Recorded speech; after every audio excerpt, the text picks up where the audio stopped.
Hello student and aspirant, welcome to সাফল্যের চাবিকাঠি YouTube channel.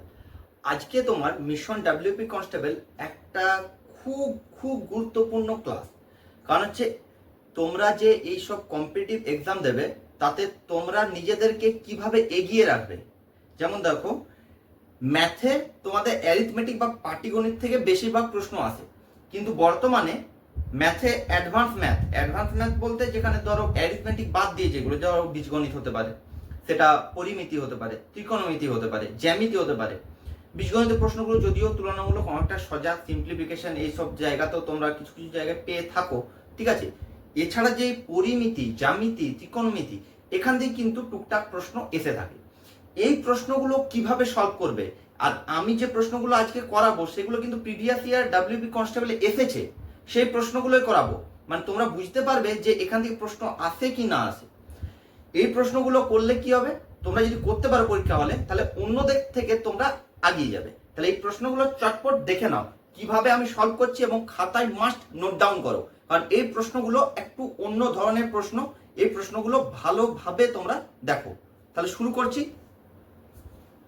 তাহলে প্রথম প্রশ্ন কি আছে দেখো, এবিসি ত্রিভুজের ও পরিবৃত্তের কেন্দ্র এবং কোণ বিএসি সমান 50 ডিগ্রি হলে কোণ ওবিসি সমান কত।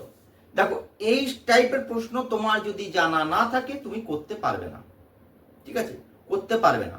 দেখো, এই সব প্রশ্ন সলভ করতে গেলে তোমরা মাধ্যমিকে উপপাদ্য পড়েছো। উপপাদ্য কি ছিল, যে তোমাকে প্রমাণ করতে বলতো, সেই জায়গাটা আমার প্রমাণের জায়গা এখানে তোমাকে মনে রাখতে হবে না। কি মনে রাখতে হবে না, উপপাদ্যের যে বিবৃতিগুলো, বিবৃতি মানে যেটা দিয়ে তোমাকে উপপাদ্যটা প্রমাণ করতে বলতো, সেই বিবৃতিটা যেটা প্রশ্নে লেখা থাকতো মাধ্যমিকে, সেই বিবৃতিটা মনে রাখতে হবে, তাহলে এই প্রশ্নগুলো সলভ করতে পারবে। দেখো, এখানে যে বিবৃতিটা মনে রাখতে হবে সেটা আমি লিখছি, ঠিক আছে, সেটা তোমরা খাতায় নোট ডাউন করো। একটা উপপাদ্য ছিল, কেন্দ্রস্থ কোণ পরিধিস্থ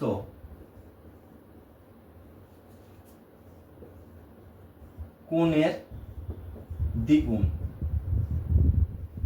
এই উপপাদ্যটা কিন্তু কাজে লাগবে। দেখো কিরকম, এ বি সি একটা ত্রিভুজ বলেছে, ধরো এটা হচ্ছে এ বি সি একটা ত্রিভুজ। তার কি বলেছে, পরিবৃত্ত। পরিবৃত্ত মানে কি, তোমরা অন্তর্বৃত্ত, পরিবৃত্ত এগুলো সম্পাদ্য করেছো। পরিবৃত্ত না বাইরের যে বৃত্ত, তাহলে এটা হচ্ছে পরিবৃত্ত এবিসি ত্রিভুজের। এটা হচ্ছে তার কেন্দ্র, সেটার নাম হচ্ছে, এটা ধরো এবিসি, এ বি সি, এই কেন্দ্রের নাম হচ্ছে ও। এবার দেখো কি বলে দিয়েছে তোমাকে, কোণ বিএসি। তাহলে কি, বিএসি মানে এই কোণটা বলে দিয়েছে, এই কোণটা কত বলেছে তোমাকে, 50 ডিগ্রি। এবার দেখো তোমাকে বার করতে হচ্ছে ও বিসি, মানে ও বিসি মানে এই কোণটা, ভালো করে দেখতে পাচ্ছ। আচ্ছা, আমি ত্রিভুজটা আরো বড় করে এখানে আঁকছি, একটু দেখে নাও। এটা ত্রিভুজটা, এটা তার পরিবৃত্ত, এটা হচ্ছে কেন্দ্র এ বি সি ত্রিভুজ, ঠিক আছে। এবার দেখো, এই কোণটার মান বলেছে 50 ডিগ্রি, তোমাকে বার করতে বলেছে এটা ও, এইটা বার করতে বলেছে, ঠিক আছে। এবার দেখো এইটা কোথায় কাজে লাগছে, এটা হচ্ছে পরিধিস্থ কোণ, মানে পরিধির সঙ্গে যে কোণ, আর এটা হচ্ছে কেন্দ্র, ওটা কেন্দ্র, এটা হচ্ছে কেন্দ্রস্থ কোণ, ঠিক আছে। তাহলে এই পরিধিস্থ কোণ যদি 50 ডিগ্রি হয়, তাহলে কেন্দ্রস্থ কোণ কি হবে, তার দ্বিগুণ হবে। তার মানে এই কোণটা কত ডিগ্রি হবে, 100 ডিগ্রি। এই তো কেন্দ্রস্থ কোণ কি, পরিধিস্থ কোণের দ্বিগুণ। তাহলে এই কোণটা তুমি যখন 100 ডিগ্রি পেলে, এবার দেখো এই ত্রিভুজ আর কোটা কোণ রইলো, এই কোণটা আর এই কোণটা। এবারে দেখো, এইখানে যে কেন্দ্র, তার এই দিকে একটা ব্যাসার্ধ, এই দিকে একটা ব্যাসার্ধ, মানে এই দুটো বাহু কিন্তু সমান, কারণ এটা হচ্ছে একই বৃত্তের দেখো ব্যাসার্ধ। এখান থেকে এটা হচ্ছে ব্যাসার্ধ, এখান থেকে এটা হচ্ছে ব্যাসার্ধ, এই উপরের দুটোই ব্যাসার্ধ। তার মানে কি, এই কোণ দুটো সমান হবে, তাই তো। তাহলে ত্রিভুজের তিনটে কোণের সমষ্টি হচ্ছে 180 ডিগ্রি। তাহলে একটা কোণ যদি 100 ডিগ্রি হয়, তাহলে বাকি থাকে কত, আর 80 ডিগ্রি। এই 80 ডিগ্রি এই দুটো অর্ধেক অর্ধেক হবে, কারণ কি দুটো বাহু সমান, তাহলে 80/2 মানে কত? 40°। তার মানে এই কোণটাও 40° হবে, এটাও 40° হবে। তোমাকে যেটা বার করতে বলবে, এবারে পরীক্ষা তোমায় এটা বার করতে বলেছে, পরের বারে এই সামনের পরীক্ষা এটা দিতে পারে। তাহলে কত অ্যান্সার হবে? 40°। দেখো কোন অপশন আছে? অপশন সি হবে কারেক্ট অ্যান্সার। বুঝতে পারছো কি টাইপের প্রশ্ন আসতে চলেছে?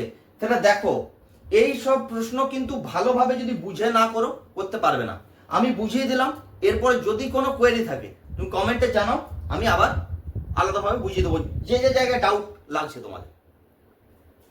এর পরের প্রশ্ন কি আছে দেখো, 8 সেমি ব্যাসার্ধ বিশিষ্ট একটি লোহার গোলককে গলিয়ে কতগুলি 1 সেমি ব্যাসার্ধের গোলক পাওয়া যাবে?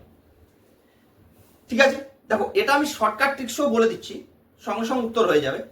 কনসেপ্টটা বুঝে রাখো। দেখো প্রথমের প্রশ্নটা ছিল জ্যামিতিক প্রশ্ন, এটা হচ্ছে একটা পরিমিতির প্রশ্ন। এগুলো কিন্তু ডাব্লিউপি কনস্টেবলে এসেছে, প্রিভিয়াস ইয়ারের প্রশ্ন এগুলো, আমার কোনো মন গড়া প্রশ্ন নয় এগুলো। ঠিক আছে, তোমরা প্রিভিয়াস ইয়ার ঘেটে দেখো, দেখো এই প্রশ্নগুলো পাবে। তাহলে কি বলেছে? 8 সেমি ব্যাসার্ধ বিশিষ্ট একটি লোহার গোলককে গলিয়ে 1 সেমি ব্যাসার্ধের কতগুলি গোলক তৈরি করা যাবে? এবার দেখো এখান থেকে তোমাকে মেন যে কনসেপ্টটা কাজে লাগাতে হবে সেটা হচ্ছে আয়তনটা বার করতে হবে। তাহলে গোলকের আয়তনের সূত্র হচ্ছে, আয়তনের সূত্র হচ্ছে 4/3 পাই আর কিউ। এই আর আরটা কি? আরটা হচ্ছে গোলকের ব্যাসার্ধ। ক্লিয়ার? 4/3 পাই আর কিউ। ঠিক আছে, এটা হচ্ছে ভলিউম বা আয়তনের সূত্র। এবার দেখো 8 সেমি ব্যাসার্ধের আয়তন কত হবে? না 4/3 পাই 8 কিউ। আর 1 সেমির কত হবে? Divided by 4/3 pi 1 cube. এইটার আয়তনকে ছোটটার আয়তন দিয়ে ভাগ করলে আমি কতগুলো গোলক সেটা পাবো? তাহলে দেখো 4/3 পাই 4/3 পাই কেটে গেল, 1 কিউ 1 হয়, তার মানে 8 কিউ যত হবে সেটাই অ্যান্সার। তা 8 কিউ কি হয়? 8 64, তাকে আরো 8 দিয়ে যদি গুণ করো দেখো পাবে 512 8 কিউ। তাহলে 512 কোথায় আছে sir? Option C is the correct answer. এই টাইপের প্রশ্ন থাকলে 4/3 পাই এসব লেখার দরকার নেই। যদি এরকম ডাইরেক্ট প্রশ্ন পাও তাহলে জাস্ট যেটা বলবে, যে দুটো, এটা যদি 2 সেমি বলতো, এটা ধরো 6 সেমি বলতো, তাহলে কি হবে? বড় গোলকটার কিউব ডিভাইডেড বাই ছোট গোলকের কিউব, এটা অ্যান্সার হবে। যদি 6 বলতো তাহলে 6 এর কিউব, আর 2 বললে 2 এর কিউব। ক্লিয়ার? এটা শর্টকাট।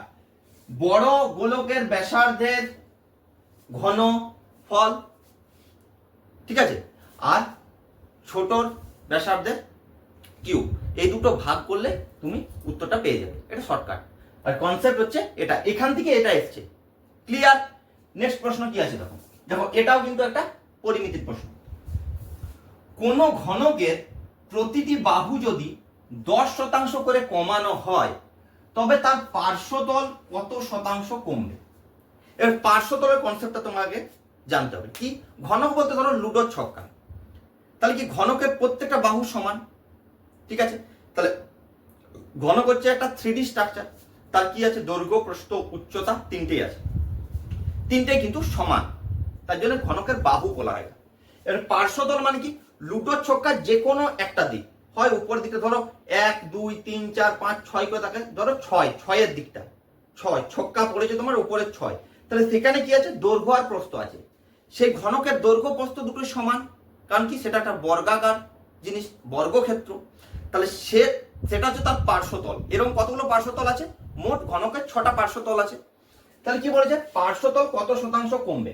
তাহলে ঘনকের বাহুর দৈর্ঘ্য যদি 10% কমে, ধরো বাহু প্রথমে ছিল 100, 10% কমলে এখন কত হয়েছে স্যার? 90। তাহলে পার্শ্বতল কত ছিল প্রথমে? বাহু গুণিত বাহু ছিল, তার মানে বাহু স্কয়ার, তাহলে 100 স্কয়ার করলে এটা পাচ্ছি আমি।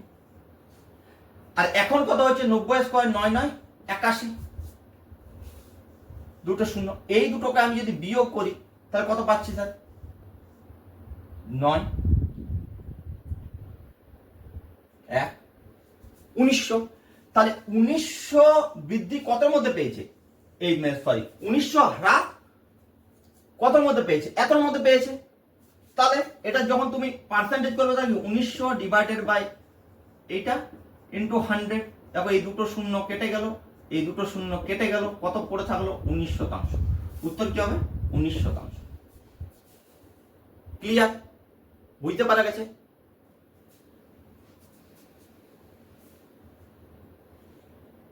বোঝা গেছে?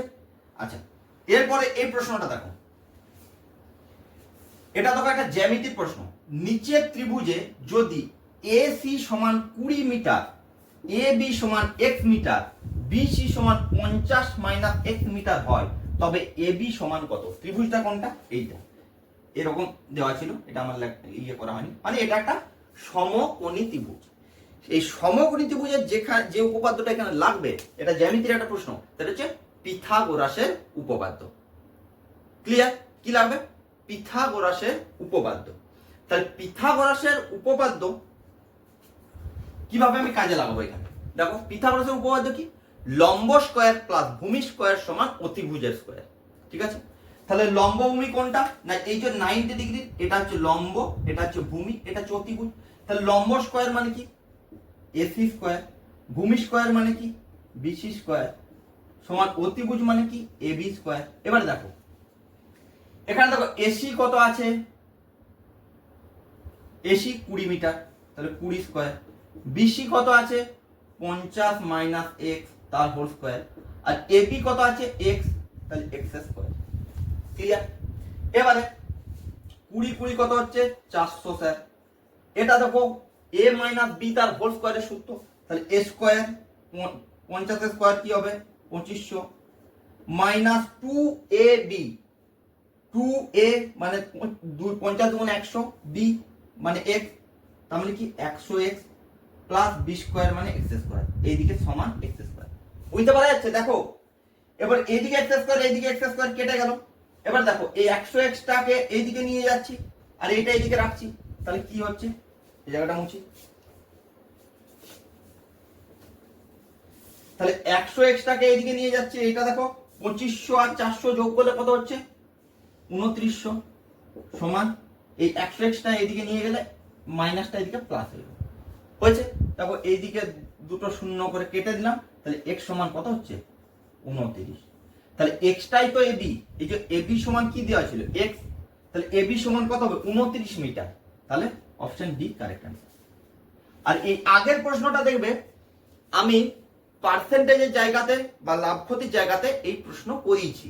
কি রকম সূত্রটা ছিল সেই সূত্র দিয়েও এই এত তুমি না করেও তুমি চটপট করতে পারে। কি রকম? a প্লাস b হয়েছে প্লাস ab ডিভাইডেড বাই 100, এটা ছিল সূত্র। এবার যেহেতু এখানে কমানো হয়েছে, তাহলে কি হবে? এখানে মাইনাস হবে। ঠিক আছে? তাহলে a কত? 10, b ও 10, দুটো বাহু সমান, মাইনাস 10 ইন্টু 10 বাই 100। এগুলো দেখো যদি কেটে যায়, এখানে 1 পড়ে থাকে, তাহলে 20 মাইনাস 1 সমান 19। এই সূত্র দিয়েও কিন্তু এটা হবে। তাও আমি ভালো করে পরিমিতির কনসেপ্টটা বুঝিয়ে দিলাম। এখানে বোঝা গেছে? এই অঙ্কটা বোঝা গেছে? এটা একটা অন্য টাইপের অঙ্ক, এইটা এইটা এগুলো পুরো অন্য ধরনের অঙ্ক, এগুলো না দেখে গেলে করতে পারবে না। ক্লিয়ার? তাহলে এরপরের প্রশ্ন কি আছে দেখো, যদি x tan 45 degree sin 30 degree সমান cos 30 degree into tan 30 degree হয়, তবে x এর মান কত? দেখো ত্রিকোণমিতির একটা প্রশ্ন এসেছে, ত্রিকোণমিতির প্রশ্ন কিন্তু WP কনস্টেবলে এসেছে, তাহলে আসতেই পারে এবারে। তাহলে দেখো এই প্রশ্নটা সহজ প্রশ্ন, কিছু নেই। কিভাবে আমি করব? তোমরা দেখো এই মানগুলো মনে থাকলে ডাইরেক্ট বসিয়ে দেবে, উত্তর পেয়ে যাবে। এই মান মনে রাখার আমি একটা কৌশল কিন্তু শিখিয়েছি আমার এই ইউটিউব চ্যানেলে, শর্টসে সেটা ভিডিওটা দেওয়া আছে, তোমরা দেখতে পারো চাইলে। ত্রিকোণমিতির একটা ট্রিক্স দেওয়া আছে। দেখো তাহলে এখান থেকে কিভাবে আমি করব? আমি কি করব না, x tan 45 degree into sin 30 degree divided by এই cosটাকে এইদিকে নিয়ে চলে যাব, cos 30 ডিগ্রি সমান দেখো tan 30 ডিগ্রি পড়ে থাকলো। এবারে দেখো sin বাই cos মানে কি? tan। তাহলে কি এটা সমান কি x বা আর কি tan 45 degree into tan 30 degree সমান tan 30 ডিগ্রি, তাই তো? এবার দেখো এটা এটা কেটে গেল, 1 থাকলো, তাহলে x সমান কি পাবো? 1 by tan 45 degree. tan 45 degree মান হচ্ছে 1, তাহলে x সমান 1 বাই 1 মানে 1। এভাবে করতে পারো, আর direct sin 30 degree cos 30 degree এগুলো মান বসিয়েও তোমরা করতে পারো। ক্লিয়ার? সাইন 30 ডিগ্রি মান কত দেখবে ক্লাসটা। সাইন 30 ডিগ্রি হচ্ছে হাফ, কস 30 ডিগ্রি হচ্ছে √3/2, tan 30 ডিগ্রি মান কত, tan 30 ডিগ্রি মান হচ্ছে 1/√3। ঠিক আছে, এগুলো বসিয়েও তুমি করতে পারো। tan 45 তো বললাম 1, এগুলো বসিয়েও তুমি করতে পারো, এটা হলে আরো সহজ হয়ে যাবে। ক্লিয়ার, বুঝতে পারা গেছে? এরপরে দেখো পরিমিতির একটা প্রশ্ন। একটি আয়তক্ষেত্রাকার বাগানের দৈর্ঘ্য ও প্রস্থ যথাক্রমে 100 মিটার ও 80 মিটার। বাগানের চারদিকে 10 মিটার চওড়া একটি রাস্তা আছে, রাস্তাটির ক্ষেত্রফল কত বর্গমিটার? এই ধরনের প্রশ্ন থাকলে দেখো কনসেপ্টটা এইরকম, একটা আয়তক্ষেত্রাকার বাগান ছিল, তার ভেতরে বলেছে 10 মিটার চওড়া একটি রাস্তা আছে পুরো বাগানের চারিদিকে। 10 মিটার চওড়া মানে এখান থেকে এটাও 10 মিটার, এখান থেকে এদিকটাও 10 মিটার, এটাও 10 মিটার, চারদিকে 10 মিটার চওড়া। এবার দেখো বাগানটার দৈর্ঘ্য প্রস্থ কত বলেছে, দৈর্ঘ্য বলেছে 100 আর প্রস্থ বলেছে 80। ভালো করে এই জায়গাটা বোঝো, এই যে 80, বড় যে আয়তক্ষেত্রটার প্রস্থ 80, ছোট আয়তক্ষেত্রটার প্রস্থ কি হবে? দেখো এই দিক থেকে 10 কম এইটা, আর এই দিক থেকেও দেখো 10 কম, কমবে তো? এদিক থেকে 10 কম, কারণ চওড়াটা কত 10, তো এদিক থেকে 10 কম, এই দিক থেকে 10 কম, তাহলে 80 থেকে 10 বাদ গেলে কত থাকছে 60। সেম ভাবে দৈর্ঘ্যটা দেখো এদিকেও 10 কম, এদিকেও 10 কম, তাহলে কত থাকছে 100 থেকে 20 বাদ গেলে 80। তাহলে ভেতরের যে আয়তক্ষেত্রটা মানে রাস্তা বাদে যেটা, তার দৈর্ঘ্য হচ্ছে 80 মিটার, প্রস্থ হচ্ছে 60 মিটার। তাহলে দেখো এইটার বড়টার ক্ষেত্রফলের থেকে ছোটটার ক্ষেত্রফলটা বাদ দিলে রাস্তার ক্ষেত্রফল পেয়ে যাবো। তাহলে বড়র ক্ষেত্রফল কি হবে, দৈর্ঘ্য গুণিত প্রস্থ মানে 100 গুণিত 80 মাইনাস ছোটটা 80 ইন্টু 60। দেখো এটা গুণ করলে কত পাচ্ছি 8000, আর এটা গুণ করলে 4800, দেখো বিয়োগ করলে হচ্ছে 3200 বর্গ মিটার। তাই তো? এই কনসেপ্টটা মনে রাখা। এটা তুমি কিন্তু পরীক্ষা হলে ছবি আঁকবে না, পরীক্ষা হলে তুমি ডাইরেক্ট এটা করবে, 10 করে বাদ 20 বাদ দেবে দৈর্ঘ্য থেকে, 10 20 বাদ দেবে প্রস্থ থেকে, দুটোর গুণ করবে, আর যেটা ছিল সেটা সে দুটোর বিয়োগ করবে। ক্লিয়ার? তাহলে উত্তর হচ্ছে 3200। কোথায় আছে? Option C correct answer. যদিও এই প্রশ্নটাতে অপশনে 3200 ছিল না, আমি করে দিয়েছি, কারণ হচ্ছে প্রশ্নের অপশনগুলো ভুল ছিল। এখানে ছিল 1900। ঠিক আছে, এগুলো যেহেতু একটা অপশনও ঠিক হচ্ছিল না, তার জন্য আমি সঠিক অপশনটা এখানে দিয়েছি। ক্লিয়ার? তোমরা চাইলে কিন্তু প্রশ্নপত্র ঘেটে দেখতে পারো। নেক্সট আজকের ক্লাসের শেষ প্রশ্ন, খুব একটা কঠিন নয়, একদম সহজ প্রশ্ন, সেটা দেখে নাও কি পড়েছিল। একটি ত্রিভুজের তিনটি কোণ যথাক্রমে 3x ডিগ্রি, 2x - 7 ডিগ্রি এবং 4x - 11 ডিগ্রি হলে x কত? তাহলে কি বললাম, ত্রিভুজের তিনটে কোণের সমষ্টি তোমরা জানো আশা করি 180 ডিগ্রি, তাহলে তিনটে যোগ করলে 180 ডিগ্রি হবে। তাহলে 3x degree plus 2x - 7 degree plus 4x - 11 degree equal to কত 180 ডিগ্রি। তাহলে দেখো যেহেতু এগুলো প্লাস আছে, তার 3 আর 2 5 আর 4 9x ডিগ্রি। এটা দেখো দুটো মাইনাস আছে, তাহলে যোগ হবে মাইনাস, মানে 18 সমান হচ্ছে 180 ডিগ্রি, 18 ডিগ্রি। তাই 9x ডিগ্রি সমান হচ্ছে, এটা যোগ করলে হচ্ছে 198 ডিগ্রি, কারণ এটা মাইনাস আছে, ওই দিকে গেলে প্লাস হবে। তাই এটা কাটাকুটি করলে দেখো সম্ভবত 22 ডিগ্রি উত্তর হবে। তাহলে x সমান হচ্ছে 22 ডিগ্রি। কোথায় আছে? অপশন বি হচ্ছে কারেক্ট অ্যান্সার। বুঝতে পারা গেছে কেমন টাইপের প্রশ্ন আসছে? তাহলে এই ক্লাসটা খুব ভালো করে দেখো। আরো কিছু প্রশ্ন আছে প্রিভিয়াস ইয়ারে এসেছে এরকম অ্যাডভান্স ম্যাথ থেকে, আর বীজগণিতেরও কিছু প্রশ্ন আছে। বীজগণিত তুলনামূলক সোজা বলে আমি আগে এইগুলো করে দিচ্ছি। বীজগণিতেরও যে প্রশ্নগুলো এসছে সেগুলো আমি এক জায়গা করে তোমাদেরকে পরপর করে দেবো। আর একটা দুটো ক্লাস লাগবে, তাহলে এই টাইপের অ্যাডভান্স ম্যাথগুলো কিন্তু হয়ে যাবে। আর প্রিভিয়াস ইয়ারের প্রশ্ন ভালো করে দেখো, কারণ হচ্ছে এই যে WP SI এর যে পরীক্ষা হলো প্রিলি, সেখানে কিন্তু প্রিভিয়াস ইয়ারে জিকে থেকে শুরু করে ম্যাথ থেকে কিন্তু প্রচুর প্রশ্ন এসছে। তোমরা চাইলে কিন্তু মিলিয়ে দেখতে পারো, ওই কনসেপ্ট দিয়ে কিন্তু ম্যাথ এসছে। তাহলে এই কনসেপ্টগুলো তোমাদেরকে কাজে লাগিয়ে কিন্তু ম্যাথ করতে দেবে। ক্লিয়ার? ওই জন্য আমি বারবার বলছি প্রিভিয়াস ইয়ার ভালো করে দেখো। তাহলে আজকের ক্লাস কেমন লাগলো তোমরা কমেন্টে জানাবে। ক্লাস ভালো লাগলে একটা লাইক দিয়ে দেবে, আর যারা কোনো চ্যানেলটা সাবস্ক্রাইব করনি চটপট সাবস্ক্রাইব করে দাও। নিজেদের সাফল্য পেতে চ্যানেলটা চটপট সাবস্ক্রাইব করে দাও, আর তোমাদের বন্ধুদের মাঝে শেয়ার করে দাও।